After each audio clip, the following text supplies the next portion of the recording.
देखो, सबसे पहली बात हमारी कमजोरी क्या है? हम परेशान हो जाते हैं। संसार में देखो तो परेशान, परमार्थ की तरफ देखो तो हम परेशान हो, ये हमारा आदत स्वभाव बन गया परेशान होना। थोड़ा सा धैर्यवान बनो, गंभीर बनो। कोई इस भारी से भारी विपत्ति में परेशानी स्वीकार करके विपत्ति से थोड़ी निकला जाता। सुलझो, ठीक है, ये विपत्ति आई, समस्या आई, इसका समाधान होगा। ऐसा थोड़ी कि हमें नष्ट कर देगी। अगर अभी हमारी बड़ी हानि हो जाती है, हम कल इससे बड़ा लाभ प्राप्त कर सकते हैं। हमको एकदम बिल्कुल गंभीर रहना है, इतने कमजोर नहीं बन जाना। अब वो गए तो क्या होगा, अब वो वस्तु गई तो क्या, पद गया तो क्या होगा। प्रयास किया था, ये पद मिला था, इससे बड़ा पद प्राप्त करूंगा, मैं इससे बड़ा महान बनूंगा। ठीक है, एक बार गिर गया, गलती हो गई, दंड भोगूंगा, फिर इससे ज्यादा संयम में रहूंगा। बिल्कुल मतलब एकदम फ्रेश दिमाग रखना चाहिए।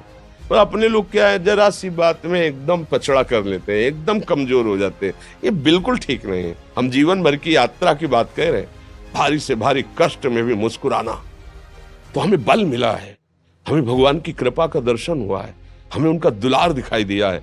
अगर ऐसे तो भाग जाते, फिर परमार्थ में थोड़ी चलना होता है।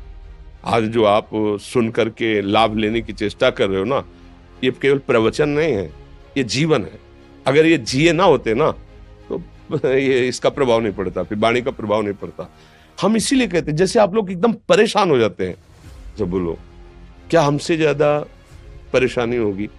दोनों किडनी खराब, दवाई लाने के लिए पैसे नहीं, पानी रखा है हम उठ के पी नहीं सकते, भीषण शरीर में कष्ट, भीषण बुखार, क्योंकि किडनी फेल, जरा में बुखार, खाने को क्या, रोटी मांग के लाओ। अगर वहां सब्जी मिलती है तो लाल मिर्च ऐसी पड़ के मिलती थी कि वो पा नहीं सकते थे। आप सोचो, पानी लाना है तो मुझे लाना है, पीना है तो मुझे पीना है। अगर मैं हारता तो कहां पहुंच जाता, क्या स्थिति होती? नहीं, मरना है, पर कदम पीछे। कोई दिन ऐसा नहीं जिस दिन सेवा ना की हो, जिस दिन सेवा ना गए हो। गुरु जी की सेवा में जाना है, पहले अपने को स्वस्थ साबित करना है, नहीं वो सेवा नहीं लेंगे। तुम बीमार हो, तुम कष्ट में हो, ऐसे उनकी दृष्टि परेशान थे, उनकी सेवा की, आके लेट गए। फिर हिम्मत की, अपनी श्री जी की सेवा की, मधुकरी नहीं गए, 3-3 4-4 दिन भोजन नहीं गए, पर सेवा नहीं छोड़ा, दिनचर्या नहीं छोड़ी। और उसका प्रधान कारण संयम, ब्रह्मचर्य, भगवत आश्रय, नाम जप, कभी हारने नहीं दिया। अभी भी थोड़ी देर बाद डायलिसिस शुरू होगा, हारने, आपको हारे हुए नजर आ रहे हैं। शरीर में पीड़ा है, किडनी फेल है, ऐसा तो हम स्वस्थ बैठे हैं, पीड़ा है, बार बार प्यास लगती है, थोड़ा थोड़ा पानी मिलता है, लेकिन हम आनंदित हैं, हम प्रसन्न हैं। हम लड़ाई में हारे नहीं हैं, ना हारेंगे, हम जीत चुके हैं। हम अपने मालिक के भरोसे में अपना संवाद, तो वो ये हम अपनी बड़ाई नहीं बता रहे, हम आपको बता रहे समस्या। सोचो, तुम्हारे पास तो माँ है, भाई है, बहन है, परिवार है, कोई ना कोई तो है ना। मेरा किसी ने कभी जीवन में ध्यान भी नहीं दिया, क्यों? बचपन से बाबा जी बन गए, किसी से प्यार नहीं, किसी से संबंध नहीं, कोई जानकारी नहीं, हम कहाँ हैं, वो कहाँ है, किसी से कोई मतलब नहीं। अच्छा, जवान साधु कौन श्रद्धा करे? कभी गांव जाने की हिम्मत नहीं पड़ती कि रोटी मांग ले, पता नहीं लोग क्या सोचेंगे, क्या भावना कर ले। हम दरवाजे पे खड़े हैं, क्या कैसी भाव, जो हमारे सामने आकाश वृत्ति से आया यौवन अवस्था में, वही पाया, अन्यथा भूखे रह गए। जब हम हर समय अपने को विवेक के द्वारा सावधान रखे, तो हम कभी निराश नहीं हुए, कभी उदास नहीं हुए, कभी ऐसा नहीं लगा कि यार हम दुखी, कभी नहीं लगा। उसी का फल है कि उस सुख का संकेत मिल गया जहां दुख की निशानी भी नहीं, वही उसी के बच्चे हो। हम सब उसी धातु से बने हुए हैं। हम इतना क्यों परेशान हो जाते हैं? हम ये देखते हैं, अपने लोग थोड़ी बात बिगड़ गई परेशान, नहीं बिगड़ी तो बिगड़ जाने की संभावना में परेशान है। आज सुख है, लेकिन कल सुख छिन जाएगा, तो हम आज के सुख में सुखी ना होकर कल के दुख की आने की संभावना में हम भयभीत हो। मतलब क्या हमारी सोच रह गई? हमको इतना बलवान बनना है कि सुख और दुख दोनों हमको छू न सके। भारी से भारी सुख की व्यवस्था है तो अहंकार नहीं, हर्षित होकर किसी का अपमान न करे कि हम धनी, हम पदाधिकारी, अमुक। भारी से भारी दुख आया तो हमें किसी के सहयोग की जरूरत नहीं, हम फिर अपने कदम बढ़ाएंगे, हम फिर जुड़ी हुई अपनी भावनाओं को सजाएंगे।